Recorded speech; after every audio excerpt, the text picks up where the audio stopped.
Hello guys, welcome back to Gyan Barsha. Today we'll discuss the developmental biology topic vulva formation in C. elegans. Okay, so we'll move next. हम पहले थोड़ा introduction पढ़ते हैं vulva को लेके. ठीक है, पहले हम थोड़ा सी एलिगन्स को लेके इंट्रोडक्शन पढ़ेंगे. देखिए मैं आपको सी एलिगन्स का स्ट्रक्चर बना के दिखाती हूँ. ये जो आपके सामने पिक्चर दे रखी है वो भी सी एलिगन की, और मैं आपको इजी फॉर्म में भी बना के दिखाती हूँ. ये मैंने डेवलपमेंटल बायोलॉजी से ही मटेरियल लिया है. ठीक है, उसकी 11th एडिशन से, जो लेटेस्ट एडिशन आया उससे ही ये मटेरियल लिया मैंने. देखिए most C elegans individuals are hermaphrodite nematodes. देखिए हर्माफ्रोडाइट्स का मतलब होता है both male and female sex organ जो है प्रेजेंट होता है एक सिंगल बॉडी में, दैट इज हर्माफ्रोडाइट. तो ज़्यादातर जो सी एलिगन्स होते हैं वो हर्माफ्रोडाइट नीमाटोड्स होते हैं. नीमाटोड्स एक एनिमल किंगडम में आपने पढ़ा होगा, तो शायद फाइलम होता है नीमाटोड. ठीक है, platyhelminthes, aschelminthes, these. In their early development, they are male and the gonad produces sperm which are stored for later use. As they grow older, they develop ovaries. The egg rolls through the region of sperm storage, are fertilized inside the nematode and then pass out of the body through the vulva. Okay? So देखिए ये सी एलिगन का structure है. ये आपका सी एलिगन का structure है. देखिए अब दो टर्म समझिए, एक होता है डॉर्सल, एक होता है वेंट्रल. देखिए डॉर्सल सरफेस वो होता है, अगर नॉर्मल लेमैन लैंग्वेज में बात करें, जिस भी साइड सन की रेस पड़ेंगी वो डॉर्सल साइड होगा. मीन्स जिस भी साइड धूप आएगी वो डॉर्सल साइड होगा. ये डॉर्सल साइड है. और जो सरफेस टच करेगा, जो सरफेस को टच करेगा जो पार्ट, उसे हम वेंट्रल बोलते हैं. लेकिन अगर हम ह्यूमन में बात करें, ह्यूमन में तो दोनों साइड धूप आती है, सन की रेस पड़ती है, तो हमारा जो बैक होता है हम उसे डॉर्सल बोलते हैं, और जो हमारा बेली रीजन होता है जो उसे हम वेंट्रल बोलते हैं. आप कैसे याद रखेंगे वेंट्रल को ह्यूमन में? वी से वैली, वी से वेंट्रल. ठीक है, वी थोड़ा इसे कोरिलेट कर सकते हैं आप इजीली. ठीक है, सो विल मूव नेक्स्ट. ये भी एक सी एलिगन का स्ट्रक्चर दिखा जो कि मैंने डेवलपमेंटल बायो से ही लिया है. ठीक है, सो विल मूव नेक्स्ट. अब देखिए हम थोड़ा वल्वा के बारे में पढ़ते हैं. पहले मैं आपको बताती हूँ. देखिए सपोज ये आपके गोनाड्स हैं. ठीक है, ये वल्वा के अंदर ही मैं बता रही हूँ. ये आपकी एंकर सेल्स हैं. ठीक है, उसके नीचे ही वेल्वा प्रिकर्सर सेल्स होते हैं. ठीक है, ये भी एक फोटो में दिखा रखा है. देखिए vulva is a part of female sex organ. Vulva presented mid ventrally. I think now you people got this point. देखिए वेंट्रल आपको मैंने रीजन बता दिया. ये आपका सपोज ये आपका वल्वा है, ये आपका वल्वा है. ठीक है, तो वल्वा जो है ये मिड में होता है, ये मिड रीजन में होता है. और ये वेंट्रली मैंने आपको बताया ना, जो सरफेस को टच करे वो ventral region. Adult vulva consist of 22 cells. ये हम आगे चल के पढ़ेंगे कि कैसे वल्वा जो है 22 सेल्स में बनाता है. एक वल्वा के फॉर्मेशन में 22 सेल्स की नीडेड होती है, consist of. The formation of the vulva occurring during the larval stage from 6 cells. जो वल्वा का फॉर्मेशन होता है वो 6 सेल्स होता है. उन 6 सेल को बोलते हैं हम वल्वा प्रिकर्सर सेल्स. उन 6 सेल्स को क्या बोलते हैं? Vulva precursor sales. सी वो सेल्स जो हैं P3P से P8P तक, P3P से P8P तक, P3P, P4P, P5P, P6P, P7P and P8P. These 6 cells are called as vulva precursor cell, which are help in the formation of the vulva.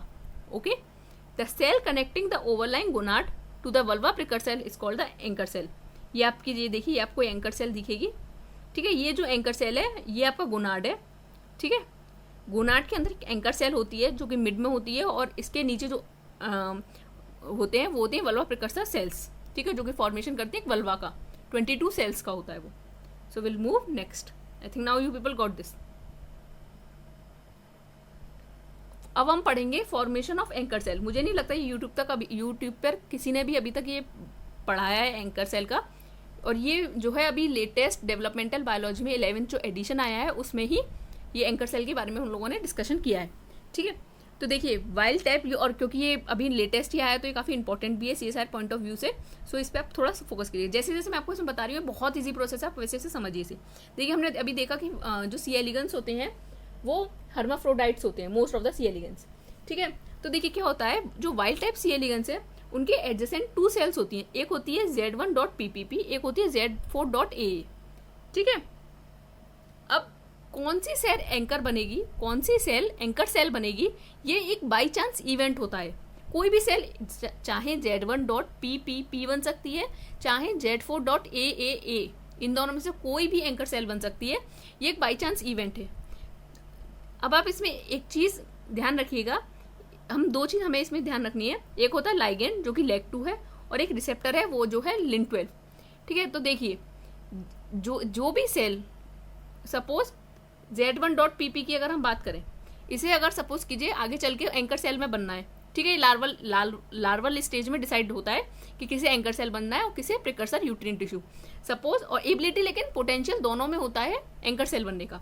तो suppose ये Z1.pp को anchor cell बनना है, तो क्या होगा, ये एंकर सेल LAC2 को बहुत ज़्यादा सिक्रेशन कराएगी LAC2 का, और ये सिग्नल देगी Z4.AA सेल को कि भाई मैं तो LAC2 का सिक्रेशन करा रही हूँ, लेकिन तुम Lin12 का सिक्रेशन कराओ, LAC2 का सिक्रेशन ना करा के तुम Lin12 का सिक्रेशन कराओ।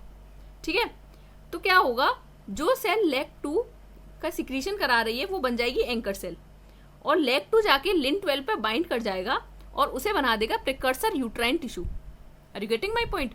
ये LAC2 Z1.pp सपोज इसमें बाई चांस इवेंट हुआ और इसे एंकर सेल बनना आगे चल के, तो ये बहुत तेज होती है, ठीक है, बहुत चालाक होती है। ये क्या करती है, अपने अंदर सिक्रेशन कराना शुरू कर देती है LAC2 का। तो LAC2 के सिक्रेशन से ये एडजेसेंट सेल Z4.AA को जाके एक सिग्नल देती है कि मैं तो LAC2 का सिक्रेशन करा रही हूँ, तो तुम क्यों LAC2 का सिक्रेशन करा रही हो, तुम Lin12 का सिक्रेशन कराओ।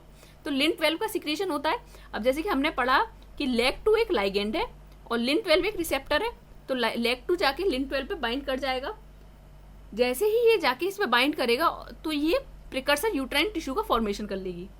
ठीक है, और सिर्फ ओनली LAC2 यहाँ पर प्रेजेंट है, जो सेल में सिर्फ LAC2 होगा वो एंकर सेल बनाएगी। ठीक है, अब हम एक सिंपली एक और अच्छा समझने के लिए एक और केस लेते हैं।